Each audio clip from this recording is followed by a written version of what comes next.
만약에 돈이 감정을 가진 사람이라면 어떨까요? 나를 좋아해서 곁에 머물기도 하고 또 반대로 내가 함부로 대하면 토라져서 떠나버리기도 한다면요.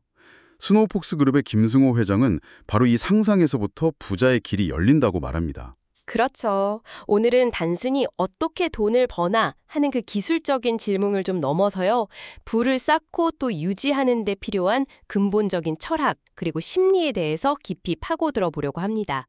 김승호 회장의 통찰과 또 박수연 애널리스트의 투자 심리 분석을 통해서 돈과의 관계를 완전히 새롭게 설정하는 방법을 같이 알아볼 겁니다. 돈과의 관계를 재설정한다. 흥미로운 표현이네요.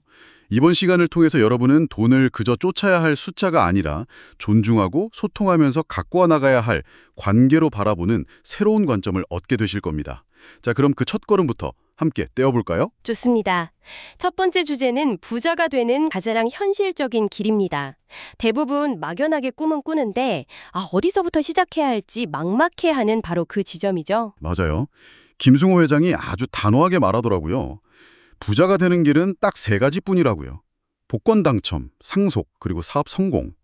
여기서 상속은 제외하면 결국 우리가 기댈 건 복권 아니면 사업인데 실제로 김 회장이 아내분이랑 복권 당첨이랑 직접 돈 벌기 중에 뭐가 더 빠를지 내기를 한 일화가 재밌었어요. 네, 1억 원을 모을 때마다 도장을 찍기로 했는데 결과는 압도적으로 직접 버는 쪽의 승리였다고 하죠. 이게 우리한테 중요한 메시지를 줍니다. 요행을 바라는 마음으로는 절대 부의 길에 들어설 수 없다는 것. 결국 우리가 선택할 수 있는 가장 현실적인 길은 사업이라는 겁니다. 근데 사업이라는 단어가 주는 무게감이 상당하잖아요. 당장 창업이라도 해야 하나 이런 부담감이 확 밀려오거든요. 바로 그 지점에서 김 회장이 두 가지 길을 제시합니다. 하나는 말씀하신 대로 직접 창업해서 모든 걸 거는 길. 다른 하나는 이미 성공한 남의 사업에 올라타는 길입니다. 잠시만요. 남의 사업에 올라탄다. 이 표현이 조금 수동적으로 들리기도 하는데요. 내가 주인이 된다는 느낌이랑은 좀 거리가 있어 보이는데 이걸 어떻게 이해해야 할까요? 아주 좋은 질문입니다. 그게 바로 관점의 전환이 필요한 부분이에요. 여기서 말하는 올라타는 것은 단순히 무임승차하는 개념이 아니고요. 바로 주식 투자를 통해 그 회사의 주인이 되는 거죠. 김 회장이 가장 강조하는 게 이건데요. 주식을 그냥 오르내리는 숫자로 보고 사고 파는 행위, 즉 트레이딩을 하지 말라는 겁니다. 대신에 내가 직접 창업할 때랑 똑같은 마음으로 이 회사가 어떤 사업을 하는지, 경영자는 믿을 만한지, 앞으로도 계속 성장할 수 있을지를 공부하고 그 회사의 주주가 되라는 의미입니다. 그러니까 차트의 등락이 아니라 회사의 본질적인 가치와 미래를 보고 동업자가 되려는 개념이군요. 훨씬 능동적인 행위네요. 정확합니다. 그래서 실천 방법도 의외로 간단해요. 내가 잘 알고 관심 있는 분야에서 1등 기업을 찾아서 그 회사 주식을 매달 단 한 주라도 꾸준히 사 모으는 겁니다.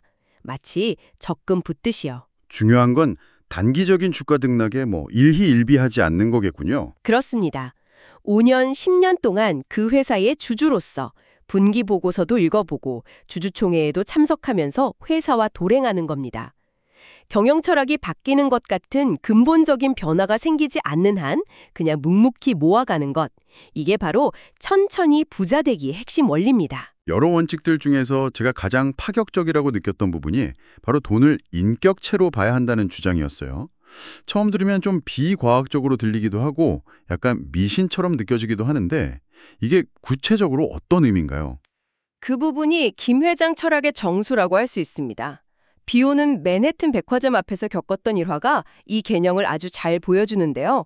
한 노숙인이 구걸해서 받은 돈 중에서 1페니 동전 3개를 그냥 바닥에 툭 버리고 가더래요. 네.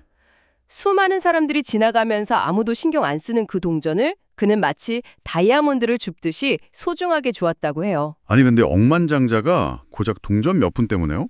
바로 그 행동에 그의 철학이 담겨 있습니다. 작은 돈을 함부로 대하는 사람에게는 큰 돈이 절대 찾아오지 않는다는 믿음 때문이죠. 그는 돈이 감정을 가진 인격체 같아서 자신을 존중해주는 사람에게 머물고 싶어하고 무시하면 떠나버린다고 믿는 겁니다. 심지어 자신을 아껴주는 사람 곁에서는 이자라는 자식을 낳기도 한다고요. 그 비유가 정말 인상 깊었어요. 돈들이 서로 우리에 대해 이야기하고 있다는 거요. 저 사람은 우리를 함부로 대해. 저 사람한테 가지 마. 뭐 이렇게요? 네, 법인이 법적인 인격체로 대우받는 것처럼 돈은 그보다 더 정교한 인격체라는 거죠. 그렇다면 돈을 인격체처럼 대한다는 건 뭘까요? 우선 미래소득을 당겨 쓰는 신용카드를 잘라버리는 것부터 시작하라고 조언합니다. 이자를 내는 삶이 아니라 이자를 받는 삶으로 인생의 방향을 완전히 바꿔야 한다는 것이죠. 사실 편리함이나 뭐 카드사 혜택 때문에 신용카드를 끊기가 쉽지 않은데 그 유혹을 이겨내는 게 첫 단추겠네요. 그렇죠. 아인슈타인이 세계 8대 불가사의라고 불렀던 그 복리의 마법을 내 편으로 만들어야 합니다. 그러려면 통장을 용도별로 나누고 내 돈뿐만 아니라 남의 돈, 예를 들어 동호회 회비나 세금 같은 공금도 내 돈처럼 소중히 다뤄야 한다고 강조합니다. 남의 돈을 대하는 태도가 곧 내 돈을 대하는 진짜 태도를 보여주는 거라는 겁니다. 돈뿐만 아니라 돈을 다루는 사람의 품위에 대해서도 이야기하더군요. 욕설이나 흠담, 약속 시간을 안 지키는 그런 품위 없는 행동이 결국 돈을 밀어낸다는 이야기는 좀 의외였어요. 그게 부가 단순히 돈의 양이 아니라 삶의 태도와 깊이 연결되어 있다는 걸 보여주는 지점입니다. 돈을 존중하는 사람은 허영과 사치를 위해 돈을 쓰지 않아요. 마치 좋은 친구를 대하듯 그 돈을 더 가치 있는 곳에 사용하려고 하죠. 이게 진정한 부자의 모습이라는 겁니다. 돈을 인격체로 대하며 존중해야 한다는 관점을 받아들인다면 시장의 광기에 휩쓸려서 충동적으로 돈을 던지는 행위는 그 돈에 대한 예의가 아닌 것 같네요. 모두가 탐욕에 빠져 있을 때 내 돈을 지키로, 모두가 공포에 떨 때 내 돈에게 기회를 주는 것. 이게 바로 위대한 투자가들이 말하는 역발상 투자랑 연결되는 지점 아닐까요? 정확하게 짚으셨습니다. 내면의 태도가 가장 극적으로 시험받는 무대가 바로 투자 시장입니다. 그곳에서는 뭐 품위는커녕 이성마저 읽기 쉽죠. 위대한 투자가들의 공통점은 바로 그 군중 심리의 흐름을 거스를 줄 알았다는 겁니다. 전설적인 투자가 앙드레 코스톨라니의 사례가 정말 극적이었죠. 네. 소련이 붕괴된 직후에 그는 아무도 거들떠보지 않던 100년 전 제정 러시아 시대 국채를 사들였어요. 모두가 휴지 조각이라며 비웃었지만 5년 뒤에 러시아가 이걸 상환해주면서 어마어마한 수익을 냈죠. 존 템플턴 역시 2차 세계대전이 터졌다는 소식을 듣자마자 폭락한 주식들을 닥치는 대로 사들여서 큰 성공을 거두었습니다. 비관론이 극에 달할 때가 최고의 매수 시점이다. 이 말이 정말 명언입니다. 그런 전설적인 투자가들 이야기는 좋은데 사실 우리는 같은 평범한 사람들한테는 너무 먼 이야기처럼 들리기도 하거든요. 저런 대담한 결정을 내릴 배짱도 없고요.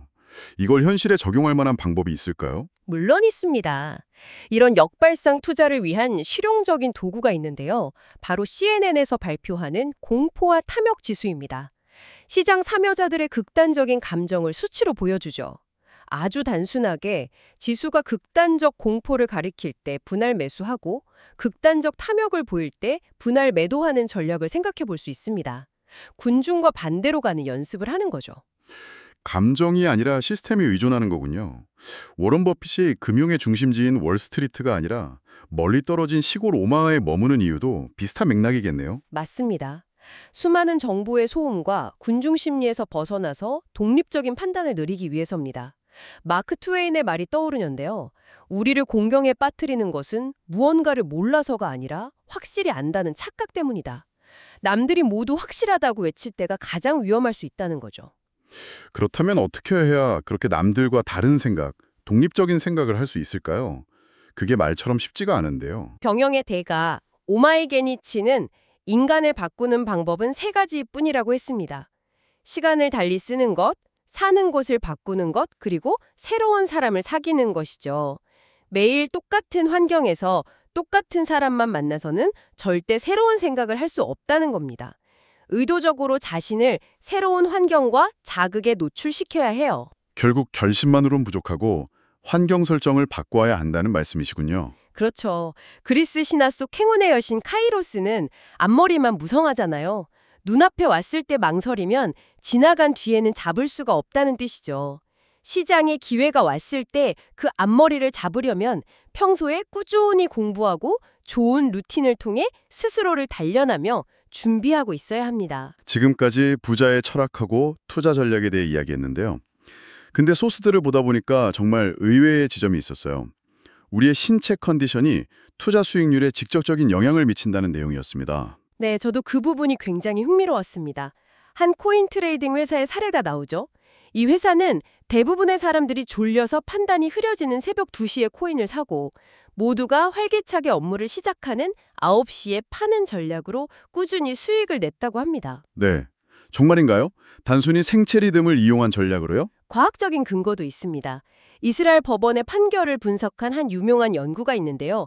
판사들이 점심시간 직전, 즉 배가 고프고 피곤할 때 가석방 같은 우호적인 판결을 내릴 확률이 현저히 낮아졌다고 해요. 와, 아침 식사 직후에는 65%에 달하던 가석방 허가 비율이 점심시간 직전에는 거의 0%까지 떨어졌다가 점심 식사 후에 다시 회복됐죠.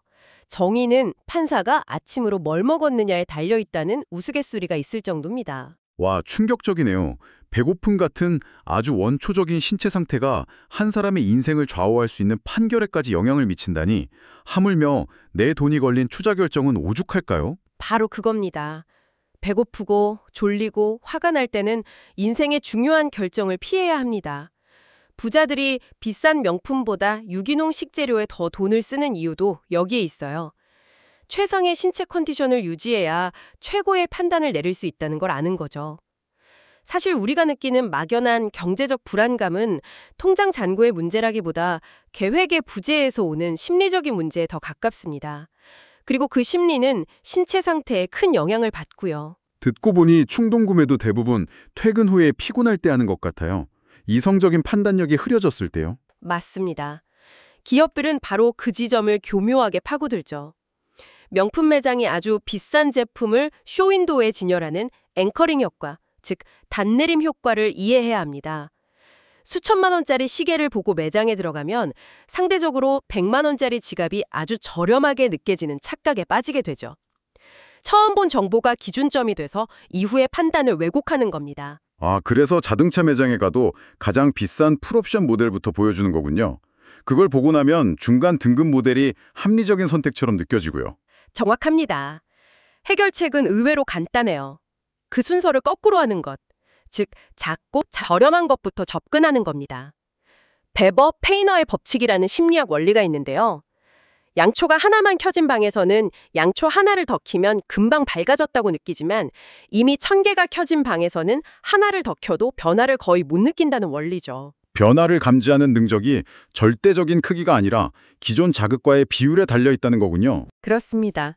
와인 소믈리에가 수십 가지 향을 구별하기 위해 가장 작은 단위부터 쪼개서 훈련하듯이 우리의 감각도 작은 것부터 시작해야 단련됩니다.